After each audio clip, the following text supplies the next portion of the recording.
When you say, I take refuge in the Buddha, you have the intention to take refuge in someone that is compassionate, wise, and so on.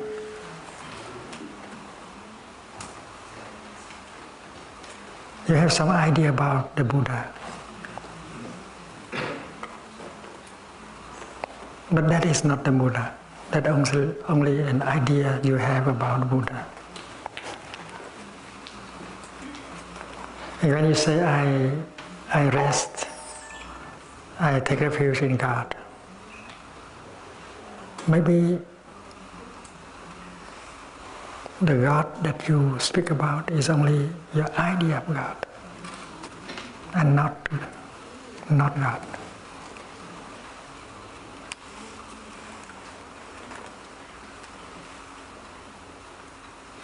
But you want to take refuge in something that is very, very real, very concrete, not an idea. So I propose that you take refuge in your in-breath, in your out-breath, which is something very, very concrete. You know what an in-breath is. And when you breathe in, you surrender to your in-breath. You stay with your in-breath. You identify yourself, your in-breath. Your in-breath is not an idea. There is something real that is happening. And your in-breath may last 4, 5 seconds. But during that 3, 4, 5 seconds, you have a refuge. And your in-breath is your refuge. Don't you be afraid, because after having breathing in, you can continue to take refuge, this time in your out-breath. You take refuge in your in-breath, and you continue to take refuge in your out-breath. And you take refuge in your in-breath again, and out-breath again. And during the time you breathe like that, you generate mindfulness, concentration, and insight.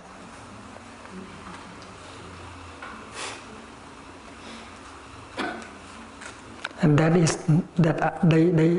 these are not words, they are real energies. Because when you breathe in, if you focus your mind on your in-breath, and that is the energy of mindfulness. If you know that you are breathing in, that's called mindfulness of breathing. So while breathing in, you generate the energy of mindfulness.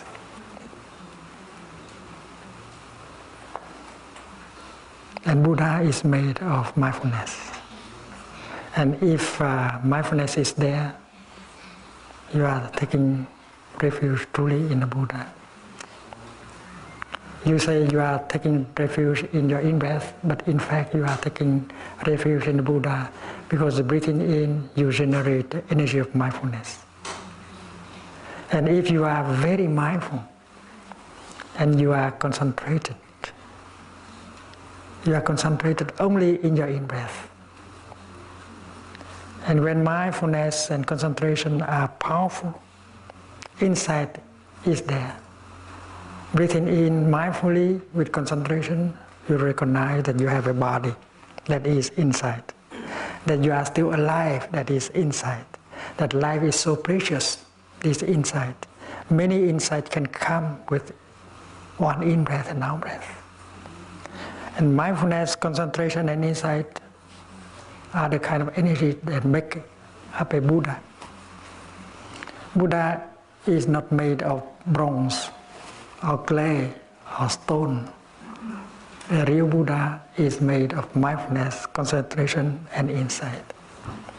And when you breathe in and out mindfully with concentration, you get the insight.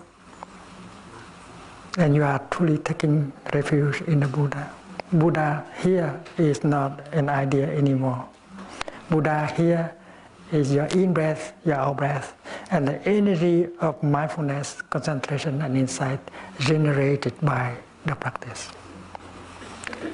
And during the time you breathe in and out, you are safe, you are protected by these three energies. And that is the island within yourself. You don't have to, you don't rely on anything abstract. Everything is so concrete. Your in-breath is real. Your out-breath is real. They are happening in the here and the now. And the energy of mindfulness, concentration, and insight generated by the breathing are real. So you are truly taking refuge in the Buddha, in the Dharma, in the Sangha. And if you take refuge like that, you practice like that, fear, anger, restlessness will go away. Because these three energies are with you. You are inhabited by the energy of mindfulness, concentration, and insight. And the Buddha is real in that moment. And when you breathe like that, it is the Buddha who is breathing. And when you sit like that, the Buddha is sitting. And you can take refuge in your steps.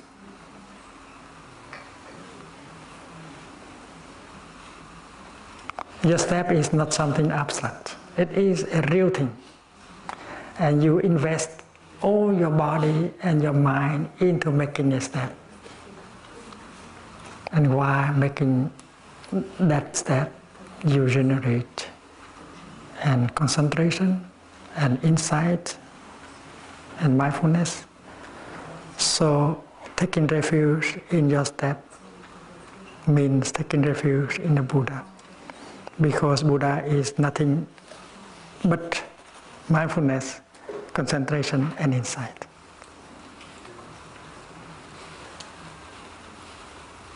To have a simple definition of Buddha, Buddha is the presence of mindfulness, concentration, and insight. And whenever you want the Buddha to be there for you, the Buddha is there. Because you know how to breathe and how to make steps. You may like to write it down. I take refuge in my in-breath. I take refuge in my steps. Very concrete. They are not abstract ideas anymore.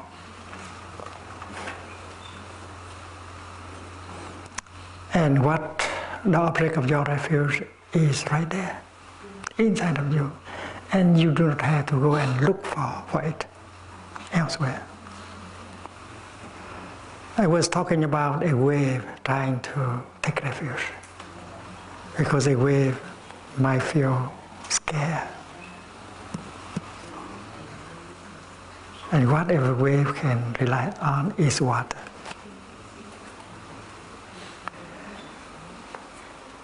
When the wave is only wave, and then she is subjected to birth and death, being and non-being, ups and downs. But when she recognizes that she is water, she takes refuge in the water. And the moment when the wave takes refuge in the water, she loses all her fear, her worries. And she enjoys going up, she enjoys going down. She is no longer afraid of being, non-being, up, down anymore. And the wave does not have to go and look for water. You know that. We don't have to go and look for the Buddha. Because our nature is the nature of enlightenment, of mindfulness, of concentration and insight. And by breathing in and out mindfully, we generate these three energies. And that is our Buddha nature. So up to us, it is up to us to choose to be a wave only, or to be at the same time water. And to take refuge in Buddhist context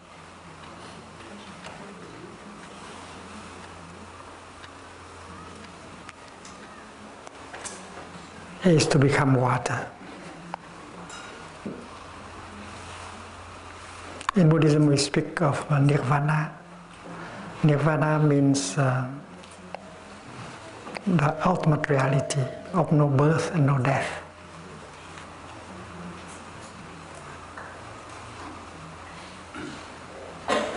And you don't have to go and look for nirvana elsewhere or in the future. Because nirvana is our true nature. It's like water is the true nature of the wave. And the wave does not have to go and look for water. We don't have to go and look for nirvana. We are nirvana in the here and the now.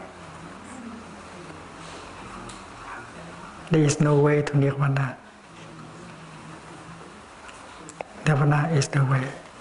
If you know how to breathe, how to walk, how to look, how to listen, nirvana is there, right in the here and the now. That is our nature, true nature of no birth and no death. And if a wave can take refuge in the water, we can take refuge in nirvana.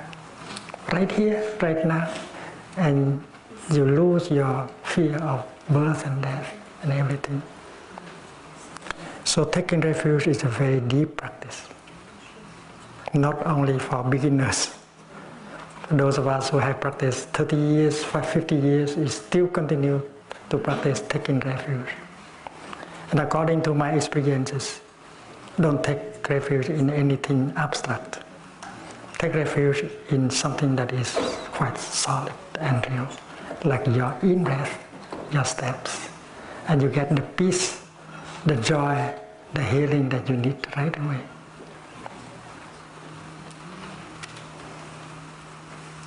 And resting in God is touching nirvana, touching the nature of no birth and no death.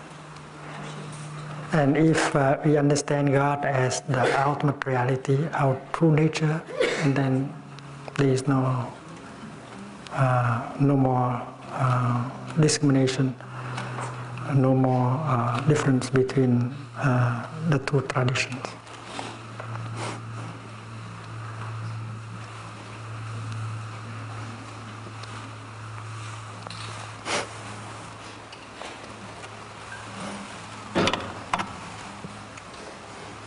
Last time we have learned the first 4 exercises on mindful breathing. The first one is to be aware, to recognize the presence of our in-breath and our breath. Breathing in, I know this is my in-breath. Breathing out, I know this is my out-breath. The second exercise is breathing in. I follow my in-breath all the way through. I enjoy my out-breath all the way through. So the second exercise is to follow your in-breath and out-breath with no interruption. And by doing so, you have more concentration and your mindfulness grows.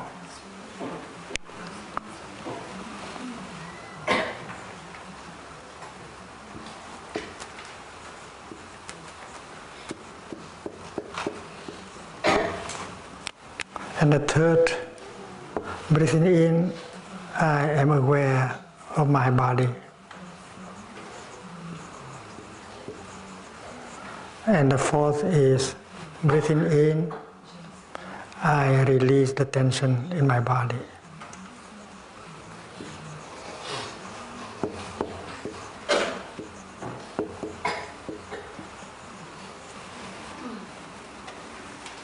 And today we learn the second set of four. The fifth exercise is to generate, to recognize a feeling of joy.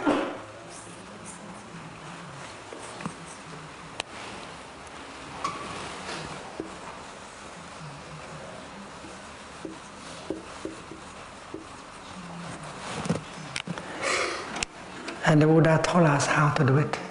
It is possible to generate a feeling of joy now. Because when you breathe in, and if you are mindful of your inner, you bring your mind home to your body. And when mind and body are together, you are established in the here and the now. And you can get in touch with many wonders of life that are available. Your body is a wonder. Your lungs, your heart, everything in your body is a wonder. And everything is around you is a wonder. The sunshine, the rain, the trees, the birds. And with that kind of awareness, you know that there are so many conditions of happiness, of joy that are available. You have eyes. In good conditions, you can see the blue sky. You can see the sunshine. You have ears. In good condition, you can hear the sound, the singing of the birds. You have 2 strong feet, you can do walking meditation. You have so many conditions of happiness. So when you are in touch with these conditions, joy is born. Joy is born right away. When you get in touch with the wonders of life, the conditions of happiness that are available right here and right now.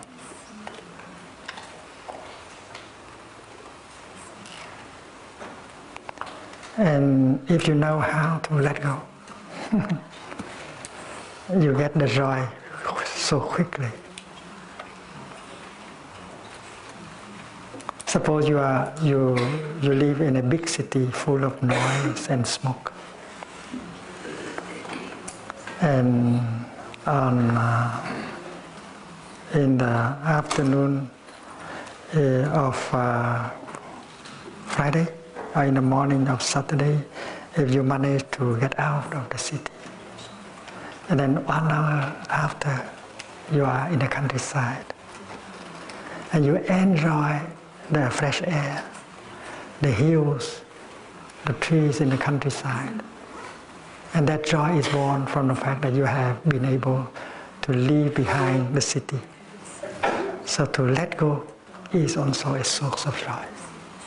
And that is the techniques proposed by the Buddha. There are many ways to create a feeling of joy. One is to get in touch with the wonders of life that are available here and now. Second is to recognize that you have so many conditions of happiness that are available here and now. You don't need to go into the future to look for them. The third is let go. You have many things to let go. And to let go brings joy right away. Have some courage to let go. So let go brings joy and happiness. Mindfulness brings joy and happiness. Concentration brings joy and happiness. And insight brings joy and happiness. And these energies you can generate by the practice of mindful walking and mindful breathing. So as a practitioner, you are supposed to be able to generate a feeling of joy whenever you want.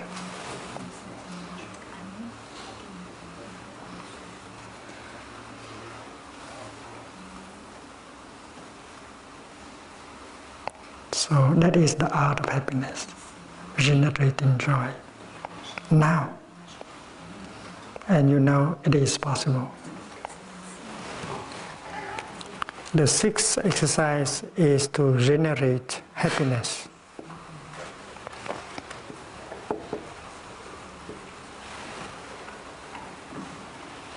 The same principle. The second, the next exercise is to recognize a painful feeling, aware of the pain that is coming up in you.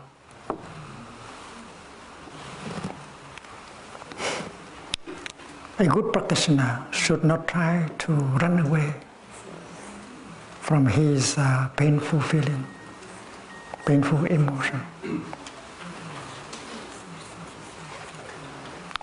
A good practitioner should be able to stay with his pain in order to take care of it. Usually people try to run away from the pain, from the suffering that is coming up. And the usual way is to cover it up by looking for something to consume. Someone who feels lonely, who feels restless, may like to go to open the refrigerator to take something out to eat. We are not hungry. You eat because you want to forget the pain, the loneliness, the sorrow in us. And many of us do like that. Or we may turn on our television, we go to the internet, we listen to music, we take our car to go out, we telephone someone, we do everything in order not to be in touch with the pain, the sorrow inside. That's the practice of most people in our society, to cover up the pain, the sorrow, the suffering inside. But in this practice, we learn that we have to be there for our suffering. So the seventh exercise is breathing in. I know a painful feeling is in me. A feeling of fear, a feeling of anger, a feeling of loneliness is in me. And then the feeling is a kind of energy.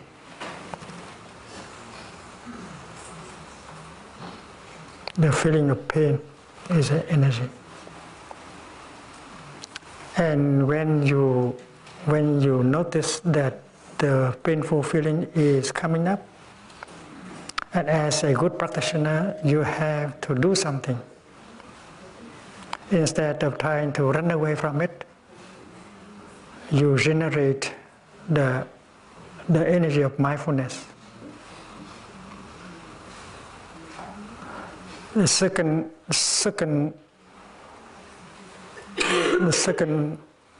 for a second source of energy called mindfulness. You know how to breathe. You know how to walk in such a way that you can generate the energy of mindfulness.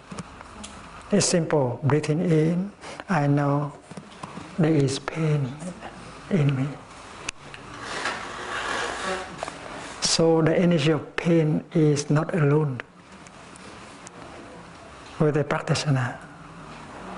The practitioner practices breathing, walking to generate the energy of mindfulness.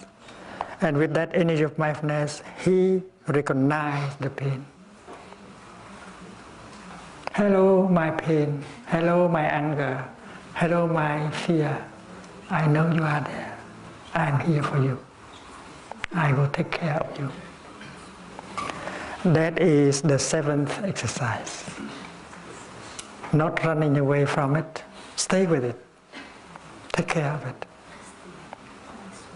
And you are not afraid because you know how to generate the mindfulness.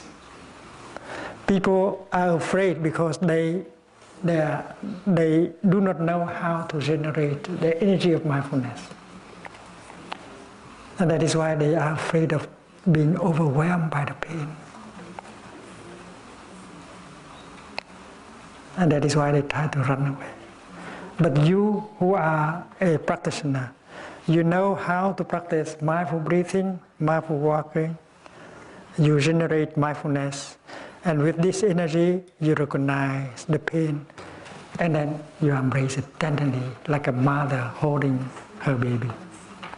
And that is the eighth exercise. Breathing in, I calm my feeling, my painful feeling, my painful emotion.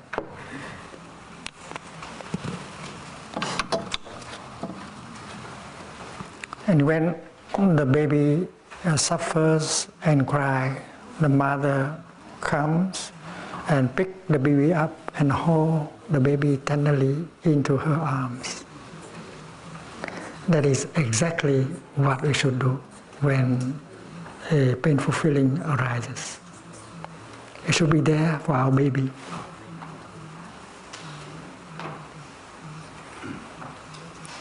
And the energy of tenderness of the mother begins to penetrate into the baby. And after a few minutes, the baby feels better and stops crying. That is the eighth exercise. So the seventh is to recognize the pain, and the eighth is to embrace and calm it down. Even with a strong emotion, you can calm it down with the practice of mindful breathing, mindful walking. And many young people do not know how to do it. When a strong emotion comes, they are overwhelmed. And some think that the only way to end the suffering is to go and kill themselves. And that's why so many young people kill themselves every day.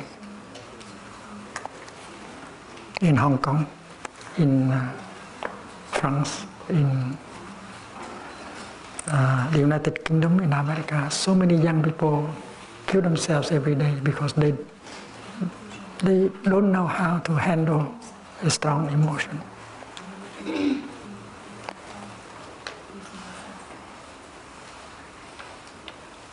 In Plum Village, we have been training parents and teachers the techniques of handling the strong emotions. If they know how to do it, they will transmit the techniques to their children and students.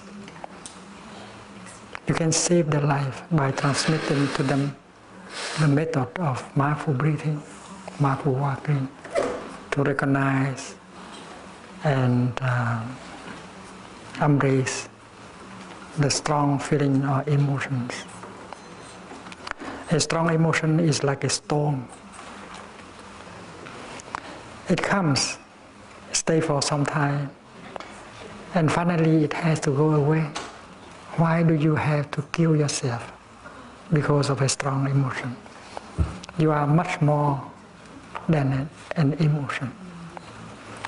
So you can write it down. I am stronger, I am more, I am much more than one emotion. The territory of your person is very large, and your emotion is just a tiny thing. Why do you have to die just because of one emotion? You can manage, you can handle an emotion. It's not difficult. In a sitting position, you might practice deep belly breathing, long breathing, and focus your attention only on the rising and falling of your abdomen. In the sitting position or in the lying position, you put your hand on your tummy and you breathe in and out mindfully and notice the rising and falling of your abdomen. Do not think anymore. Do not stay up here. Bring your mind down here and become aware of the rise and fall of your abdomen. And if you continue to breathe like that, maybe 3 minutes, 4 minutes, 5 minutes, and your emotion will go away. It's simple enough. You don't have to die because of one emotion. It's very important to remember, I am much more than my emotion. I can handle my emotion. And we must learn the techniques. And we have to tell the young people how to do it.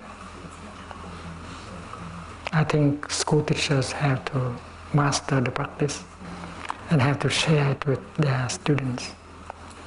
Parents also. And it is possible to calm down a feeling, an emotion, and suffer less. Like a mother holding the baby and make the baby suffer less in a few minutes. And there are exercises that follow that can help you go further. Not only calming it down, but transform it into something more positive.